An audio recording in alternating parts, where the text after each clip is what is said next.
Can you hear me? Good. Okay.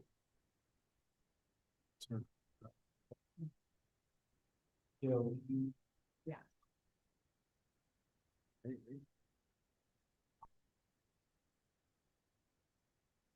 Trustee Jaco? Joe, can you?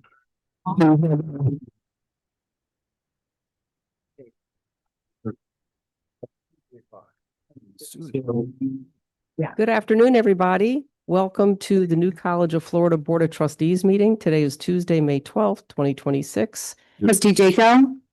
Here. Is there feedback? Do we have them on? Okay, so before we go to the College of Florida Trustees, today is Tuesday, May 12th, 2026. Is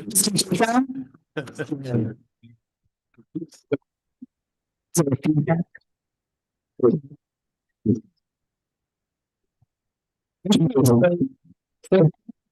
you hear us? College of Florida by Trustees. Today is Tuesday, 12th, 2026. Can y'all hear me? Okay. As I said, the College of Florida Board of Trustees meeting. Today's May 12th, 2026. Welcome, everybody. Before we commence our business, I ask that you stand and join me in the Pledge of Allegiance. Can y'all hear me? United States. Okay. Oh, yeah. As I said, the College of Florida Board of Trustees meeting. Today's May 12th, 2026. Welcome, everybody. Before we commence our business, I ask that you stand and join me in the Pledge of Allegiance. Can y'all hear me? Before we actually officially trustee said, the College of Florida Board of Trustees meeting. Today's May 12th, 2026. Welcome, everybody. Shout before we commence our business. I ask that you stand and join me in the Pledge of Allegiance. Can y'all hear me? Before we actually officially trustee said, the College of Florida Board of Trustees meeting. Today's May 12th, 2026. Welcome, everybody. Shout before we commence our business. I ask that you stand and join me in the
update.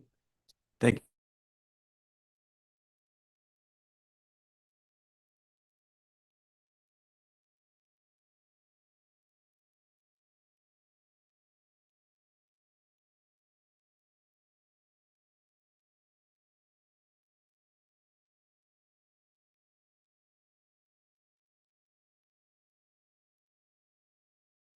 That the total enrollment for the fall, for the first time ever in school history, will break 400.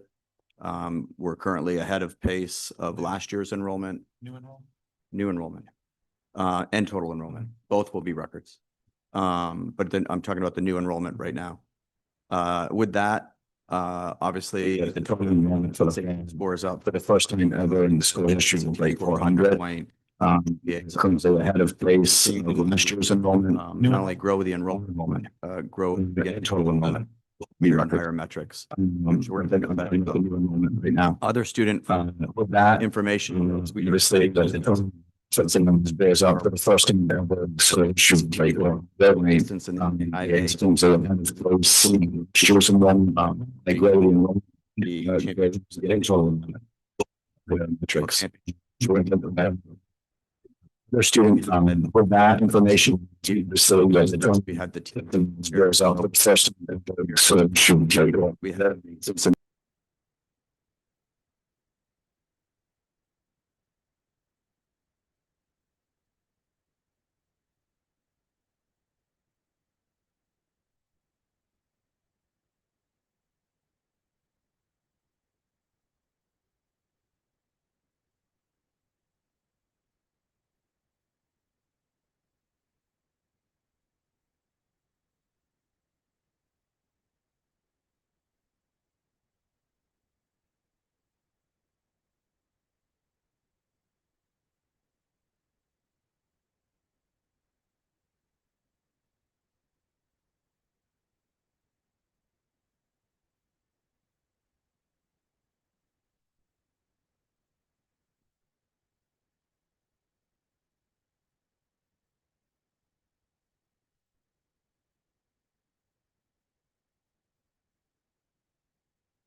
Fulbrights, Goldwaters, you name it.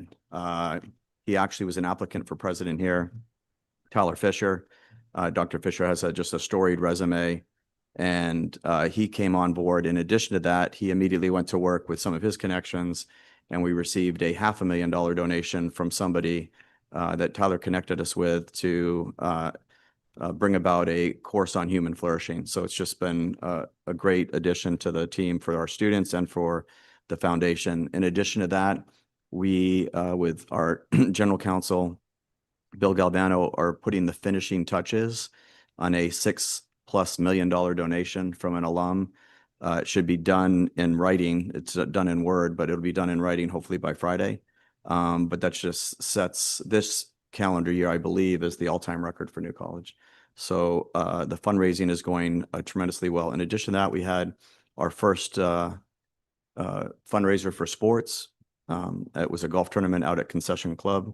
We'd again like to thank Bruce Cassidy for his hospitality, and also to our newest trustee, Urban Meyer, who went out there and helped welcome the guests, and being his celebrity status didn't hurt with our fundraising efforts too. So thank you, Coach, for that. On the Grow Prestige, we're finishing pretty much a hiring. Obviously, we've had so much hiring of late, 40, 20. This is more, give or take, a 10 or 11 group.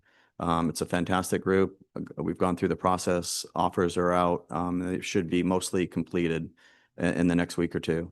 And the campus structure itself, as you see, the baseball field on the corner, it should be done by end of summer. They will begin dredging for retention ponds here this week. In addition to that, we have had a very, very wealthy donor come and talked about helping us with the tennis courts and the soccer field. Hopefully that'll materialize in the next, 90 days or so. And then we have the contemplative center is pretty ready to go. Hopefully we'll break ground on that in the summer. The bids for the small dorms and the large dorms will probably emphasize the large dorms first, which would go along the Dort Walkway. Per the master plan, it would be hopefully break ground in December of this year, and be somewhere in the ballpark of 300 more beds on campus. So all things are moving, I would like to say, very, very well. And we appreciate all your support. Thank you. Any questions? I do have some questions about housing. What do you think is going to happen first, Dort housing or the housing on 58th Street? The emphasis will be the housing on Dort Street. So basically the housing on 58th Street is what we call the small housing. And the housing on Dort is the large units. And so we're going to go to the large units first. We think we can get it done faster and have more beds. Okay, and then I But wanted. both bids are out, Trustee Rich. Okay, I wanted to get clarification on exactly how many students you think are going to be coming in the fall. Exactly? Do you know? No, we're on pace for somewhere around 400 or more. Okay, thank you. Anyone else? Okay. At this time, I'd like to present to the board the 2026 accountability plan. I'm going to call David Rohrbacher, Provost and Vice President of Academic Affairs, to the podium. Are you here? But before he talks, let's get the motion made. Can I have a motion, please, to approve the 2026 accountability plan? So moved. Thank you, Trustee Harvey. May I have a second to that motion, please? Second. Thank you, Trustee Bauerlein. And with that, I'll turn this over to you, Provost. Thank you. Thank you, Chair Jenks. The Board of Governors requires an accountability plan from each member of the SUS each year. This is a plan for how we expect to work on the performance-based funding metrics, as well as this year a series of other metrics, including financial metrics.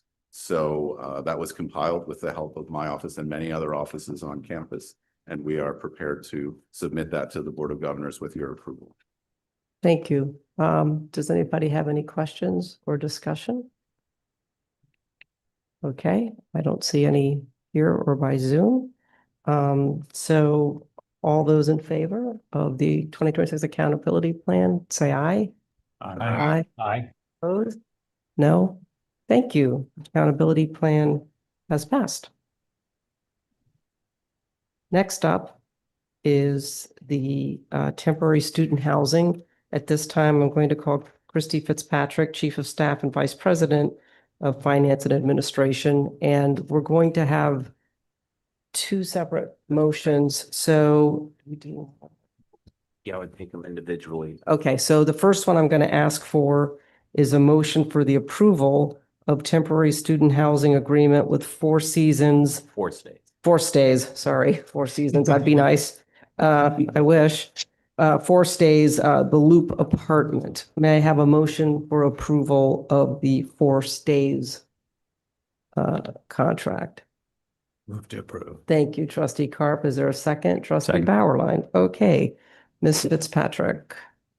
Thank you, Chair. This afternoon, the item that's before you is for temporary housing. This is for the president to enter into an agreement with Four Stays, the Loop, which is an apartment complex about a mile away from here. We've recently completed an ITN, which is request to negotiate basically with several different apartments, hotels in the local area.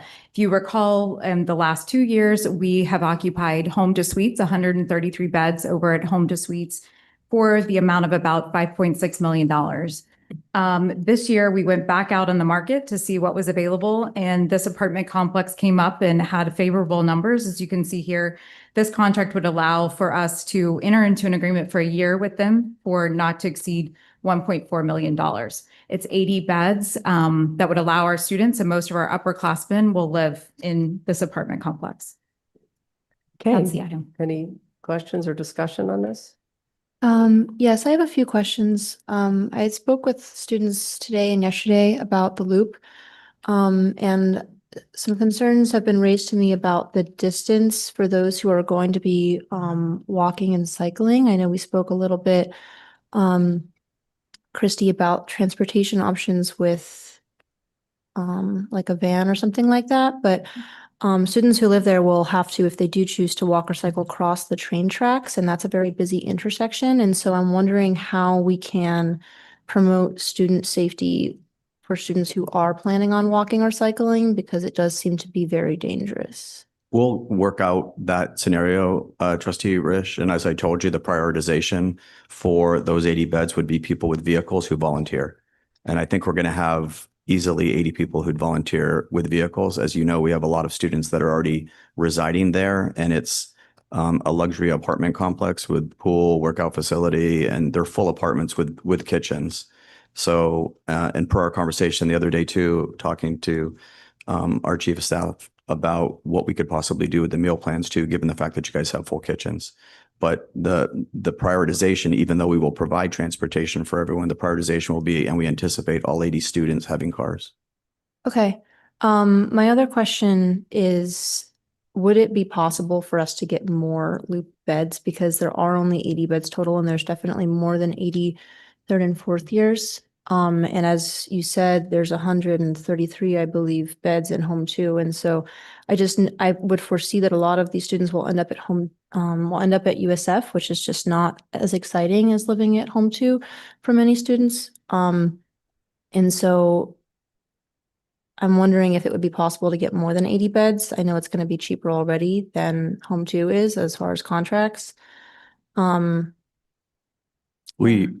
We're going to look into that. In fact, we had that conversation this morning about possibly having additional beds at the Loop. We'll wait and see for another 30 days where we stand in terms of bed need. We just don't want to get into a situation where we're paying for beds that are empty. Right. Yeah. Okay. Trustee Carp, I saw you had your hand up. What was just looking to find out, how will the USF agreement work out if things work favorably for everybody? Will that take? It will maintain it. We're still negotiating with USF regardless about continuing to have at minimum 150 beds in the dorm. So we are anticipating having that usage again. Okay, great. Okay, are there any other questions? Oh, Yeah. I'm sorry, trustee Harvey. Yes, just a question about with considering everything between our own on-campus capacity, the USF dorm, and the hotel agreements. Do you have a sense of about what percentage of our students will be able to accommodate one way or another with housing options? We normally sit around 20 to 25% have off-campus housing with approval, and the remaining 75% are in dorms. So, as we anticipate where we could be in terms of enrollment, let's say it's 1,000 people taking out graduate students. We're probably looking at 650 beds, and we think we have it covered.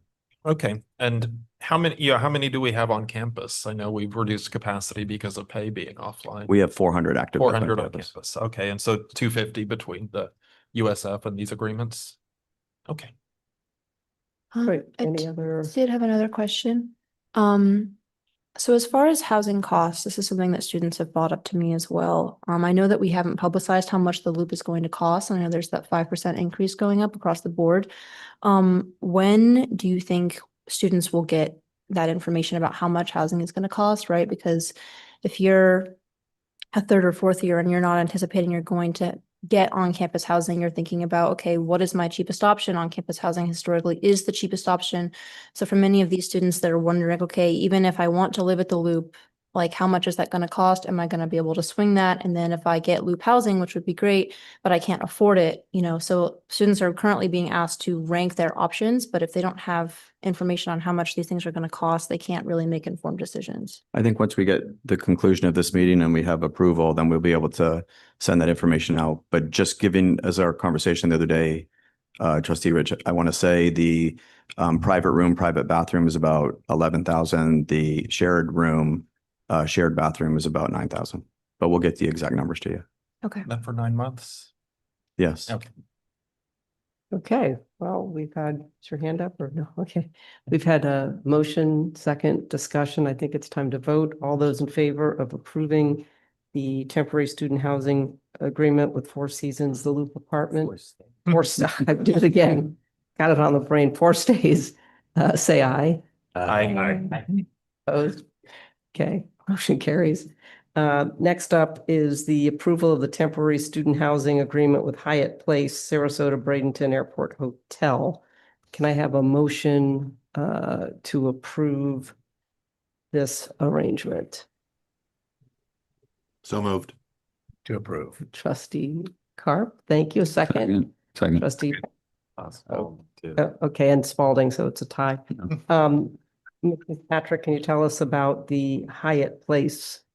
Thank you, Madam Chair. This item is an additional option for us to consider, or for the board to consider. We'd like to go ahead and give the president authorization to execute a contract with the Hyatt Place Sarasota Bradenton Airport, which is just around the street from us here. This would allow for us to enter into an agreement for the fall 26 through spring 27 terms, not to exceed the $1.5 million. This amount of money would guarantee us 56 beds, 26 singles, 30 doubles. And I want to make sure it's very clear with this. This is only going to be if it's a secondary overflow. So if we have reached maximum capacity for all of our other facilities that we have available, which includes the loop that you all just approved, then we would utilize this as well. We have to let them know, the Hyatt Place know by July 1st. But this allows us to proceed with that agreement based on your approval today. Do we have any questions or discussion on this contract? And I see Risha smiling, and let's see, was that Trustee Spalding. Trustee Spalding, you're first? Go Yeah, ahead. that's right. Could you explain that last point? This is only if we need it, or it's overflow? How does that work? It is. It's just strictly in, to Trustee Harvey's point, we want to make sure that we have anybody that wants a bed, that we have a bed available to them. And so just in case enrollment comes in, we have some unpredictable things, like we starting a master's program in educational leadership. If we looked at our 2 previous master's programs, they average about 15 enrollees a year. This one could easily have 20 to 30. And then some of those graduate students might want housing if we have the available housing. So it's just purely a contingency plan. Gotcha. And so we potentially would have potentially contract for some rooms we don't use. No, we would not enter the contract. You're giving me authority to enter in the contract if we find out that If we need them. Yes. Otherwise, we won't spend a penny. Gotcha. Did you have a question, Trustee Risha? Yes, I just wanted to ask, for students who are living here, they're obviously not as close to campus either. So would it be possible to think about whether or not these students would also be able to enter a commuter meal plan? Yeah, we'll look into that. This one is 0.2 of a mile away from campus, and we've used it in year 2, and it was more favorable than the Home 2 suites, and we got a more favorable price. Okay. So we'd look into that, definitely for the loop, possibly for the Hyatt Place. Okay, and then a little confusion are these the rooms that are within the airport, or is this across the street from the airport? It's the one that we had before across the street from the airport. Okay, So at the entrance to the airport, you cross and go south. It's the hotel to the left. okay. And Trustee Harvey, you had Yeah, your hand? just on the contingency element, we're working on improving retention, but there's sometimes a bit of drop off from fall to spring. If we enter into contract, is it for the full year or is it by semester? Yeah, we do it. It's by semester, but we would negotiate. And we've never had an issue. And when students want to stay an extra night before they can fly out or whatever, we've been able to accommodate everybody. Okay. Okay, no other questions, discussion? I see. All right, so let's take a vote. All those in favor of approving the student housing agreement with Hyatt Place, say aye. Aye. Any opposed? None opposed. Motion carries. Thank you, Ms. Fitzpatrick.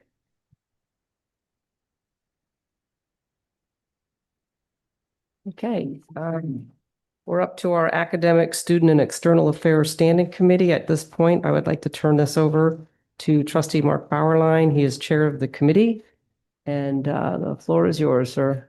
Sure. We met last week. The main item, well, there were a few items of discussion, but one of the main items was 4 candidates for tenure coming up before the committee. They were introduced, brief summary by the provost.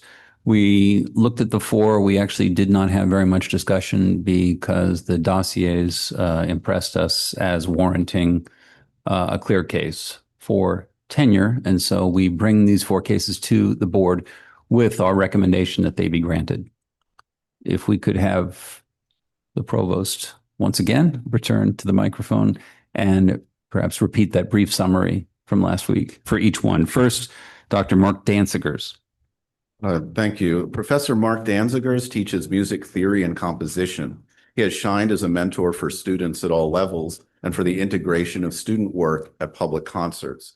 Professor Danzigers has been a producer, composer, and a guitarist, and while at New College has presented 13 original compositions of staggering breadth, including solo, chamber, orchestral, and electronic pieces, including a piece commissioned by the New York City Ballet. He has performed in 30 concerts and had 7 commercial recordings on prominent labels. Professor Danzigers received a positive vote for tenure from the Division of Humanities and unanimous vote from the Provost Advisory Committee, and comes recommended by me and by President Corcoran. So can we have a motion, please, to approve the tenure track for candidate Dr. Mark Danzigers? So moved. Okay, it was a tie between trustee Harvey, trustee Spalding. Is there a second? Second. Second. Second. Any questions or discussion? Just a comment for the benefit of any of our local trustees. If you haven't come to any of the New College concerts that Mark and his colleagues have been putting on, I encourage you to do it. It's been a wonderful addition to our community. Thank you. And so what we're going to do, Provost, is I'm going to ask for a motion before you discuss the approval of tenure of the next candidate, tenure track. Oh, we have to vote on this one. Yeah. I'm sorry. So all those in favor of the tenure vote for Mark Danzigers, say aye. Aye. Opposed? Okay, good. Now, can I have a motion, please, to approve the tenure track candidate, Dr. Famida Hamid? So moved. A second? Second. Second, okay. Now, Provost, please tell us about this. Certainly, Professor Famida Hamid has been Assistant Professor of Computer Science at New College since 2020. Her breadth in teaching and research includes data structures, software engineering, natural language processing, and theory of computation. She was praised by reviewers in particular for how she regularly collaborates with her undergraduate students in her research. Okay, any questions about the candidate? All right, there's been a motion and a second. All those in favor, say aye. Aye. Aye. Any opposed? No. Motion carries. Congratulations to our tenured professor. For our third tenure track candidate is Dr. Jeffrey Hansen. Can I have a motion, please, to approve tenure for Dr. Jeffrey Hansen? So moved. Trustee Harvey is who I heard. Is there a second? I second. Okay, trustee Reish. All right.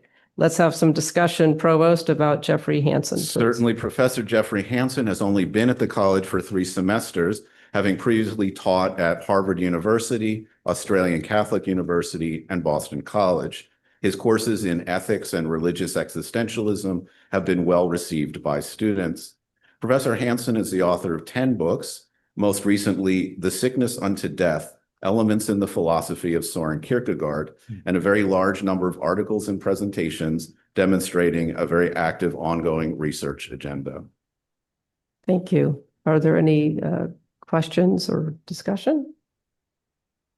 Okay, seeing none, all those in favor of tenure for Dr. Jeffrey Hansen, say aye. Aye. No opposed? Motion carries. Congratulations to Dr. Jeffrey Hansen. Our final tenure track candidate is Dr. Will Hustwit.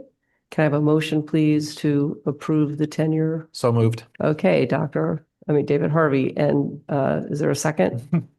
Second. All right. We'll get this one to Spalding. Trustee Spalding, thank you. A second. Okay. Provost, please tell us about our candidate here. Certainly, Professor William Hustwit, who has joined us today, came to New College in 2023 from a tenured position at Birmingham Southern University. He's the author of 2 books and many articles. Reviewers note that he is nationally recognized as an expert in 20th century Southern history.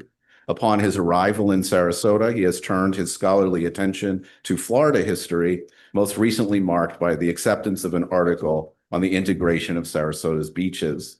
He has been particularly effective in teaching the introductory American history course that serves to meet the Florida State civics requirement, and has also taught more specialized courses in Florida history and the history of the Vietnam War. Thank you. Any questions, discussion? Just to note, showing Will's good institutional citizenship, he's also agreed to serve as the next chair of the Division of Social Sciences, which we really appreciate. Great. That's great. He is also the first faculty member up for tenure who voluntarily brought 2 people with him to heckle him. This is cheering section.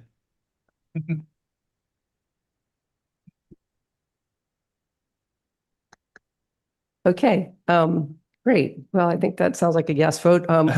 There's been a motion, a second. All those in favor? Aye. No opposed? Okay, congratulations to you and your team. Yeah. At this time, I'd like to recognize Ms. Caleb, our former trustee Maldonado, to come forward. She wanted to speak.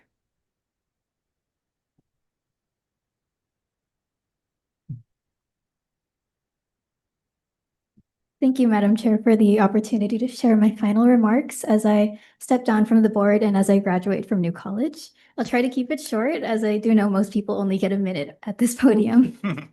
I firstly want to thank the students who placed their trust in me as their student trustee to represent them on this board. It has been an honor serving them in this community. When I came here in 2022 as a shy first-year student from the Philippines, I would not have ever imagined that I would serve this institution at such a high level, much less during a very tumultuous, publicized, politicized time. I especially could not have foreseen becoming part of the same board that has dismissed presidents, sought out to eliminate whole academic disciplines, and shuttered offices that were once here to serve students. I stepped up to the plate as student president and trustee because I knew our students needed a faithful voice to serve students in these decisions. I will say I'm definitely grateful I have not had to be part of any votes like that during my time, but it has been nonetheless a privilege to be the student voice in these board meetings. However, I can't say that I've always felt the most heard in every single discussion we've had at this table. So as I leave, I do want to remind this board that the student trustee is here for a reason. As members of this board, we are all here to give students the best experience possible. And you do this by knowing the students and by hearing out the students. The young women who have sat here at this table with you all, myself, Trustee Mickelson, Trustee Keenan, and now Trustee Risch, are here because the board needs someone who can tell you what students want and what students need. The perspectives we bring here are more than just suggestions or concerns to be taken lightly. Our students count on us student trustees and the rest of this board to listen intently. The duty of this board goes beyond dispelling public opinion and writing op-eds in efforts to change the narratives of the school. If we are doing good as an institution and as leaders of this university, it will show. Instead of preoccupying ourselves with the public perception, our time is better spent when we listen to the students we currently have here. I encourage all of my trustees to make your role count by getting to know our student body and our student leaders. Ask us what our theses are about. Ask us what it's been like living in hotels off of our campus. Ask our students how this board can better serve their needs. New college students are unique, curious, and bright. Each one of us is here because New College promised us something special, something different from the conventional college experience. They deserve the best, and we should never forget that we are here to do our job and to give them what is best. Thank you again for having me today and this past year. Thank you for your service and best of luck to you. Thank you.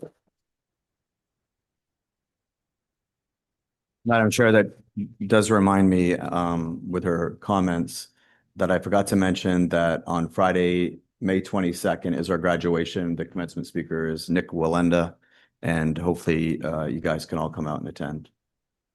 Thank you. And seeing that there is no new business, we are adjourned. Thank you. Thank you. Good job.